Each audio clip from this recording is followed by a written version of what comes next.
ভাইয়া ভাইয়া ভাইয়া কিছে একটা সুখবর আছে শুনবা শুনবা খবর আবার করতে গেলো হ্যাঁ একটা সুখবর আছে একটা দুঃখবর আছে কোনটা শুনবা কও একটা সুখবর একটা দুঃখবর। খবর শুনবা তো ক সুখেরটা ক হ্যাঁ সুখেরটা ক 50 টাকা লাগবে চিন্তা করছো হ্যাঁ হ্যাঁ 50 টাকা দিলে কম না এরকম না 50 টাকা দিলে কবি না না। তো যা দাও তোমার লাভ হইব দাও লাভ হইব হ্যাঁ 50 টাকা লাগবো 50 টাকা রাখো ভাইয়া চিন্তা করছো এই লো নতুন টাকা দিলাম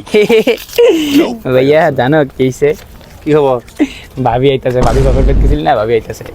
ভাই মন খারাপ করো কে ভাইয়া এই অবস্থা তোমার ভাইয়া তুমি আর কষ্টের কথা শুনলে তো তুমি মরে যাইবে ভাইয়া কমু কমু ভাইয়া তুই কোন লাগবো তুই যা ভাইয়া তোমার লাভ হইব আচ্ছা ক কষ্টটা ক কমু হ্যাঁ তুমি তো কান্দে দিবা ক ভাবির লাগে ওনার বই আইতাছে ঠিক আছে ভাইয়া ধর ধর ধর তুই আর 100 লো ভাইয়া যা এই 50 টাকা দিছি পরে 100 দিলাম কোনো টেনশন নাই আজকে